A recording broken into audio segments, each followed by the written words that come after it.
Hello there, welcome to another voiceover tip. Today, I'm going to show you how to quickly and easily create professional sounding voiceovers in Audacity. First thing we're going to do is make a little recording here.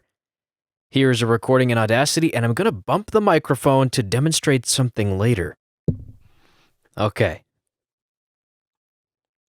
Now, here we've got our voiceover, and of course, you'll notice I made a little bump there, and that's to demonstrate something in just a second. First, what we're going to do is select all, and we're going to go to our effect, and we're going to normalize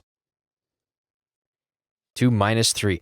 At any point in this video, you can just pause the video on the settings windows to get my settings that I'm using.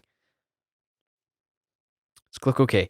So you noticed when I normalized, it didn't really change the volume of anything. Well, that's because we have this peak here, and this peak is affecting the normalization for the entire audio piece. So we want to chop this off, and there's a quick way we can do that. If we select all, and then we'll go to our effect, and we'll go to limiter, which is way down here. And what we're going to do is bring this all the way down to -10, and we may have to do it again, but let's just see what happens if we click OK. All right, that actually worked out pretty well. So you notice what happened now is it chopped off this big peak. So now we can normalize this again because this big peak is gone. It's not going to affect the rest of our sound. Highlight everything, effect, normalize, keep that at -3, hit OK. That is a much better looking waveform. Perfect, we got step 1 done. First step is always to normalize to -3. Next step we're going to do is go to our effect, and we're going to add a gate. So go down to noise gate. And what this is going to do is clean up the noise in your audio a little bit. So places like right at the beginning where there's no level, and right at the end where there's no level, and even these little tiny gaps in between the words that I'm saying, there's no level.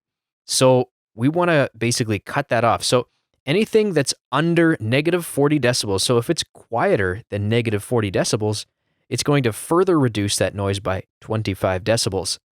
And for this recording, I'm going to just bump this up actually to, let's say -35. So anything under 35 decibels is going to be further reduced by 25 decibels, basically shutting off the audio.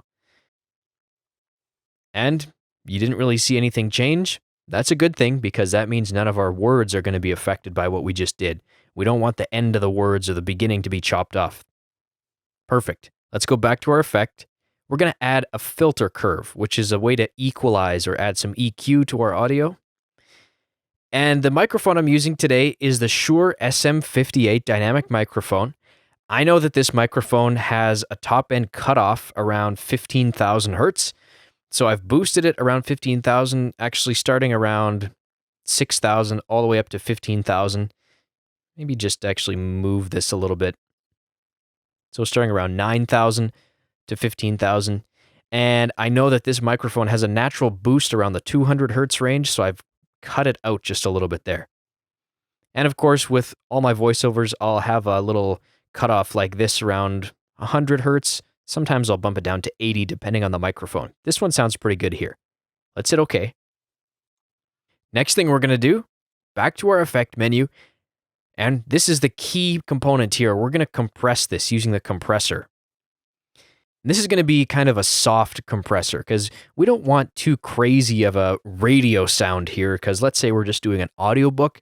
You don't want it to be too in your face. You really want a soft compression, but you don't want the listener to have to be adjusting the volume up and down and getting their ears blasted out if there's some type of yelling or something in your audiobook. So set your ratio to 2.5, set the threshold to -25, and the attack as low as it'll go, which is 100 milliseconds, and the release time is as low as it can go, 1,000 milliseconds. Let's hit OK.